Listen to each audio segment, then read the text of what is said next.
Priya kitchen मध्ये तुमच्या सगळ्यांचे खूप खूप स्वागत आहे। आज आपण कैरींचा गुळांबा कसा करायचा ते बघणार आहोत।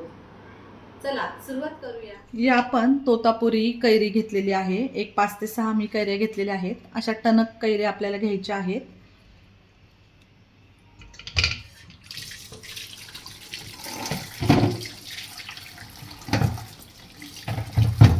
हे आता आपल्याला स्वच्छ कपड्याने व्यवस्थित पुसून घ्यायचे आहे। आपल्याला पाणी याच्यात नकोय।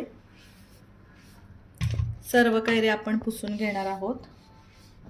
एकदम स्वच्छ करून घेणार आहोत।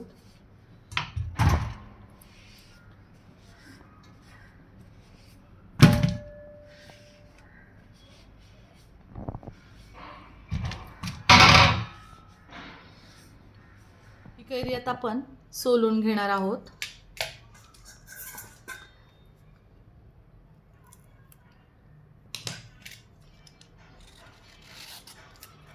पातळ साली आपण काढून घेणार आहोत। ही मी तोतापुरी कैरी घेतलेली आहे। तुम्ही राजापुरीचाही वापर करू शकता।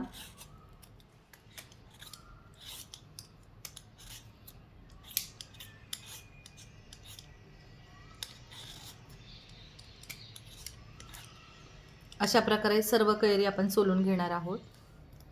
ह्या मोठ्या साईडनेच आपण खिसून घेणार आहोत।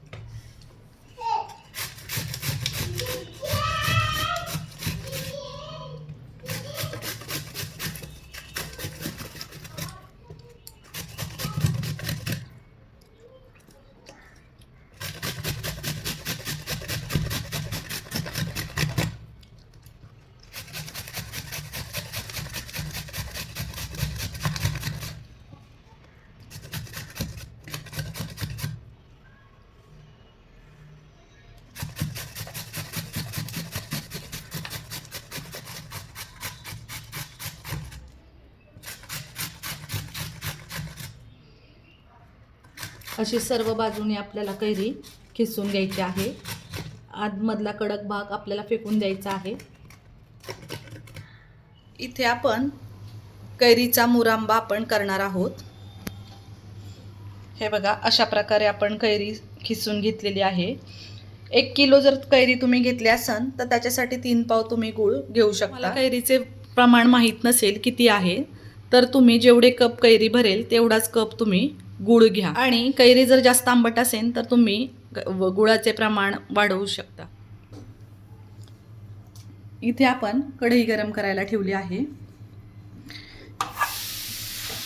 कैरी आपण खिसून घेतली आहे।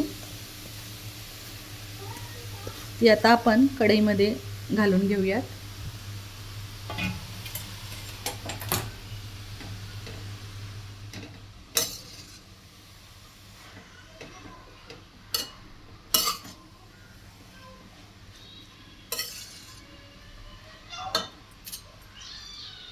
याच्यामध्ये एक दालचिनीचा तुकडा, 2-3 लवंगा आणि 2 वेलदोडे टाकून घेऊयात।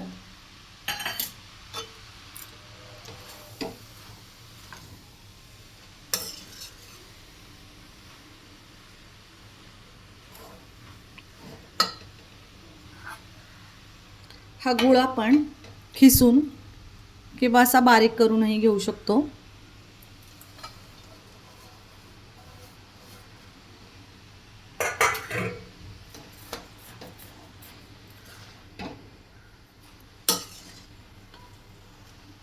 गूळ आणि कैरीचा किस व्यवस्थितपणे आपण मिक्स करून घेऊयात।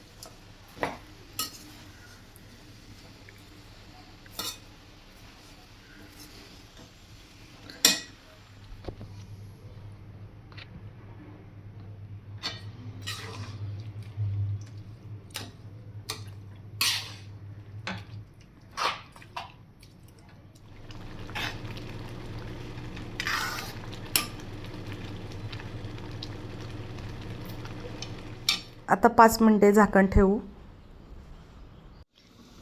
5 मिनिटे झालेली आहेत। हे बघा, कलरही किती सुंदर आलेला आहे।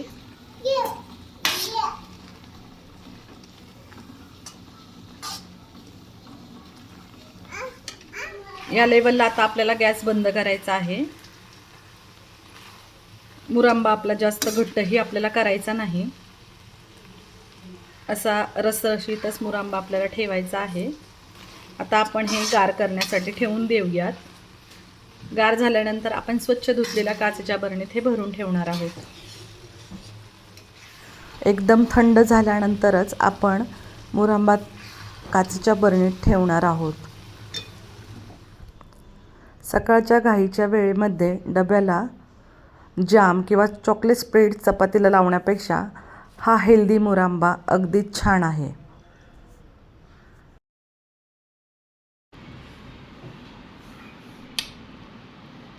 हे बघा, आपला मुरांबा रसरशीत एकदम झालेला आहे. कलरही किती सुंदर आलेला आहे. ह्या काचेच्या बरणीमध्ये आपण तो भरलेला आहे. फोटो काढ.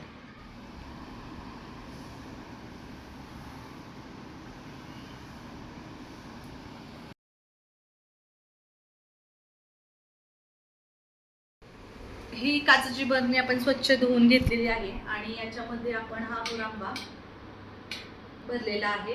हे बघा, एकदम रसरशीत, एकदम कलरही खूप सुंदर आलेला आहे. हा वर्षभर टिकतो. तुम्ही ही बरणी अशीच बाहेर रूम टेम्परेचरला ठेवू शकता आणि वर्षभर हा मुरांबा तुम्ही खाऊ शकता. जर तुम्हाला रोजच्या खाण्यासाठी मुरांबा लागत असेल तर छोट्याशा तुम्ही काचेच्या बरणीमध्ये हा काढून ठेवा, म्हणजे मोठ्या बरणीचं झाकण सारखं उघडझाप होणार नाही. तर तुम्ही ही रेसिपी माझी नक्कीच ट्राय करा. बघा, खायलाही किती तोंडाला तुमच्या पाणी सुटत असेल. तुम्ही ही माझी रेसिपी नक्की ट्राय करा आणि मला नक्की सांगा की कशी झाली. तर अशाच नवनवीन रेसिपींसाठी माझ्या चॅनलला लाईक करा, शेअर करा, सबस्क्राईब करा. तोपर्यंत बाय.